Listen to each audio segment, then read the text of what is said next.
নমস্কার বন্ধুরা, আবার চলে আসলাম আরও একটা নতুন ব্লগ নিয়ে। তো বেশ কদিন থেকেই বড় ব্লগ দেওয়া হচ্ছে না, কারণ জানোই এডিটিং করা হয় না। তো ভাবলাম পুজোতে এত ভিডিও করেছি কিন্তু একটাও দিতে পারিনি, তাই ভাবলাম পুরোটাই একটা ব্লগ আকারে দিই। তার জন্য তোমাদের সাথে এটা শেয়ার। পুজো তো চলে গেছে, অনেক দিন হয়েছে, কিন্তু দেখো স্মৃতিগুলো রয়ে গেছে ক্যামেরা বন্দি হয়ে। তো এটা হলো সপ্তমীর দিন। বড় মেয়ে সেদিন বেরোয়নি, ছোট মেয়ে, ওর বাবা আর শাশুড়ি মাকে নিয়ে বেরিয়েছিলাম। তো দেখেছো, এটা হলো আমাদের একদম বাড়ির সামনে রাস্তার মধ্যেই মেলাটা, এই পুজো। আর যেটা এসেছি সেটা একটু দূরে, এটা হলো ডাকবাংলো মোড় বলে জায়গাটা। এই পুজোটা কিন্তু খুব ভালো হয়েছে। দেখো, পুরো মহাভারতের যে যুদ্ধ, যেটা কুরুক্ষেত্র যুদ্ধ, সেটা নিয়ে করেছে। এত সুন্দর করেছিল, পুরোটা ওইভাবে তো দেখানো সম্ভব না, তাই জন্য তোমাদের সাথে একটু শেয়ার করলাম। দেখো, আর ভেতরে প্যান্ডেলটার মধ্যে সমস্ত স্বাধীনতা সংগ্রামীদের ফটো দিয়ে করেছে। মূর্তিটাও বেশ ভালো হয়েছিল।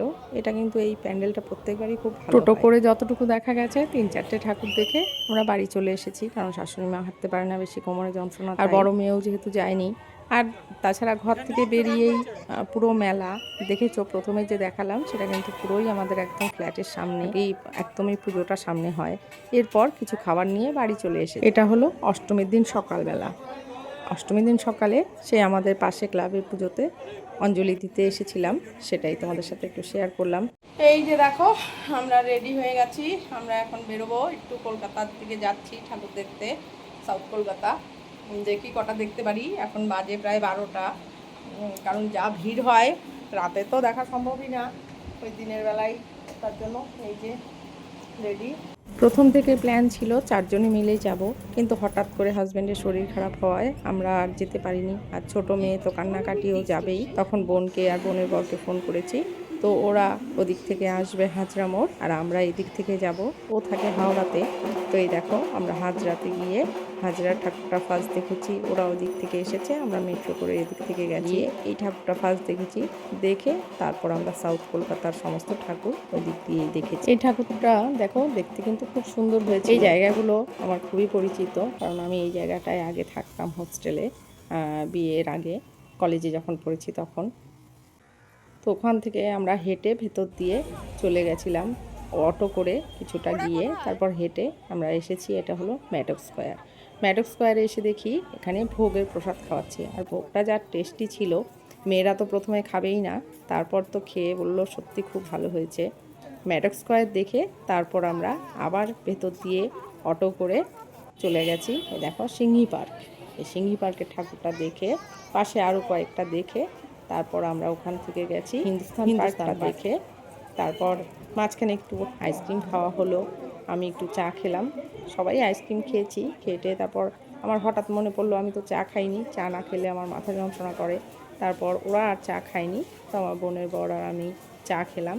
খেটে তারপর আমরা আবার ঠাকুর দেখা শুরু করলাম। তো কিছুটা তখন প্রায় বেজে গেছে 4:30 মতো। এই দেখো, এটা হলো হিন্দুস্তান পার্ক।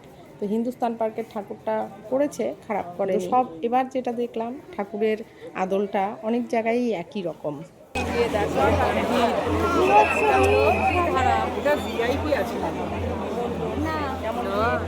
রাজ্যপাল এসেছে, তাই আরো এত। এই দেখো, সব গরমে একদম কি অবস্থা। এই যে কি গরম লাগছে, প্রচন্ড গরম লাগছে। কি অবস্থা, ঠিক আছে।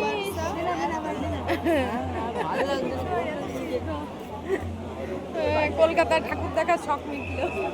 এটা হলো ত্রিধারা সম্মেলনীর সামনে আমরা দাঁড়িয়ে আছি। আর দেখো কতটা ভিড়, সত্যি প্যান্ডেলটা দেখার মতো করেছিল। আর ত্রিধারা তো প্রত্যেক বছরই খুব ভালো করে। এর আগের বছর যাইনি, তার আগের বছর গেছিলাম। গিয়ে আমরা এখানে দাঁড়িয়ে থেকে, আমার হাজব্যান্ডের আবার ধৈর্য খুব কম, এত ভিড়ে দাঁড়িয়ে থেকে বলছে বেরোনো যাবে না, ঢোকা যাবে না। এই করে আমরা নন্দনের সিনেমা দেখে বাড়ি চলে এসেছি। এরপর এটার এত গুতোগুতি করে জানোই ঠাকুর দেখার পর, আর দুপুরে যেহেতু ভোগ খেয়েছিলাম তাই অতটা প্রয়োজন পড়েনি খাওয়ার। তারপর এই বেজে গেছে প্রায় 6টা মতো, আমরা একটা রেস্টুরেন্টে ঢুকে। বোনও বলছিল একটু এসি রেস্টুরেন্ট না হলে হবে না, কারণ গরম লাগছে প্রচণ্ড। তো ওই এরিয়াটায় খুব ভালো সেরকম রেস্টুরেন্ট ছিল না, কালীঘাট এরিয়ায় গেলে হয়তো ভালো পাওয়া যেত। তো এখানে দেখলাম একটা সাউথ ইন্ডিয়ান রেস্টুরেন্ট ছিল, যেটা ক্যারেলিয়ান স্টাইলের। তো তো সেখানেই ঢুকলাম আমরা, ঢুকে কিছুটা সময় এখানে কাটালাম এবং সবাই ধোসা খেলাম। আর বোনের মেয়ে যেহেতু ধোসাটা বেশি পছন্দ করে না, তো ওর জন্য বিরিয়ানি নেওয়া হয়েছিল। কিন্তু খাবারটা দাম আন্দাজে কোয়ালিটি আমার কাছে সেরকম পছন্দ হয়নি। আর কি বলবো, এটা ফ্লেভারটা অন্যরকম ছিল একটু, ট্রাই করা হলো। যাই হোক, একদম খারাপও বলবো না। আর নতুন নতুন কিছু ট্রাই করতে ভালোই লাগে। তো এখানে কিছুটা শরীরটা ঠান্ডা করে তারপর আমরা আবার বেরিয়ে পড়লাম। আর আমাদের তো অনেকটাই ক্লান্তি চলে এসছে, কিন্তু আমার বোনের বর ও তো কোনোভাবেই ছাড়বে না, আরও দেখা। এটা হলো দেশপ্রিয় পার্ক। দেশপ্রিয় পার্কে গেলাম, যদিও দেশপ্রিয় পার্কে ভিড়টা একটু কম ছিল, কারণ ওদের তো এরিয়াটা বিশাল, অনেকটা জায়গা নিয়ে করে, তার জন্য অনেকটাই হাঁটতে হয়। এবং প্যান্ডেলটা করেছিল খুবই সুন্দর, মনে হচ্ছিল যেন একদম পুরো মন্দিরের মতো, খুব ভাল লাগছিল।